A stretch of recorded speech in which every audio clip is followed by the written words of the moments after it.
তুমুল আন্দোলনের মধ্য দিয়ে একটা স্বৈরাচার ফ্যাসিবাদী সরকারকে শুধু পতন না, একেবারে লণ্ডভণ্ড করে দেওয়া। তার 1 মাস আজকে 5 সেপ্টেম্বর 5 আগস্ট সেই পতন হয়েছে।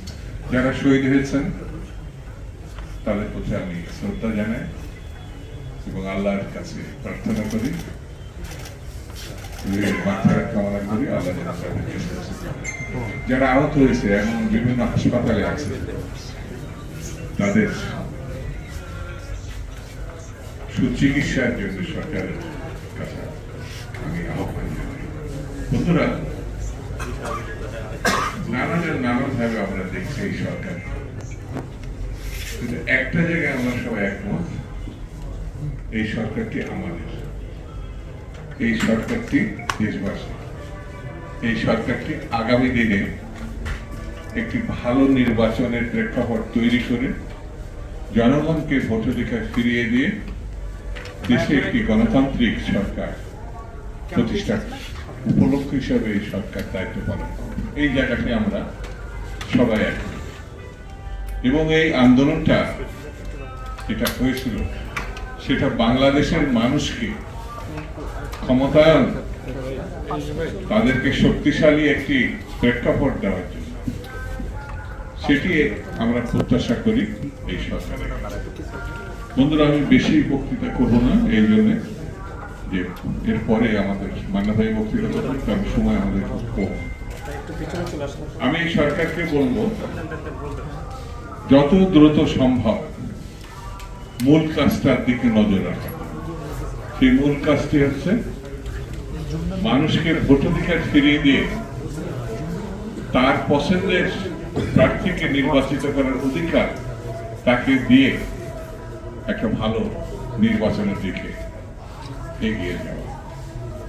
আমরা বিরোধী দল থেকে বলেছি, বিএনপি থেকেও বলেছি, একটা যৌক্তিক সময়ের মধ্যে এই কাজটি তারা সম্পন্ন করবে। আমরা তো তাদের সঙ্গে আছি। আরো সহজ করে বলি, আমরা সিদ্ধান্ত নিব আমরা কোন পক্ষের মানুষ। সরকারকেও সিদ্ধান্ত নিতে হবে তারা কোন পক্ষের মানুষ। যদি সিদ্ধান্ত আমরা নিয়ে ফেলি তাহলে কাজ সহজ হবে। আমরা গণতন্ত্রের পক্ষের মানুষ, আমরা ফ্যাসিবাদের বিপক্ষের মানুষ। গণতন্ত্রের পক্ষে, ফ্যাসিবাদের বিপক্ষে, সহজ হিসেবে। গণতন্ত্র প্রতিষ্ঠার জন্য ন্যূনতম দৃষ্টিভঙ্গি হচ্ছে নির্বাচন, মানুষের ভোটাধিকার। আমি সংস্কার এবং অনেক কিছু এই দেশের দরকার, কারণ পুলিশ আওয়ামী লীগের, সামরিক বেসামরিক আমলাতন্ত্র আওয়ামী লীগের, সেনাবাহিনী সেটা আওয়ামী লীগের বলবো না, কারণ তারা আমাদের এখনো পর্যন্ত জনগণের পক্ষে কাজ করছে, কিন্তু সেটা এখনো পর্যন্ত আগেরটাই আছে।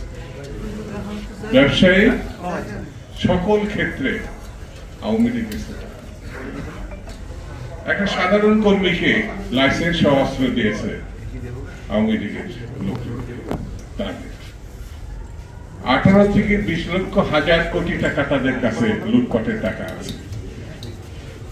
এর মধ্যে আমাদেরকে কাজ করতে হবে, সরকারকে কাজ করতে হবে। হ্যাঁ, যেটি জরুরি সেই কাজগুলো জরুরি ভিত্তিতে করতে হবে। সেই কাজগুলো বাদ দিয়ে নির্বাচন করা সম্ভব না, সেই কাজগুলো করতে হবে। যেমন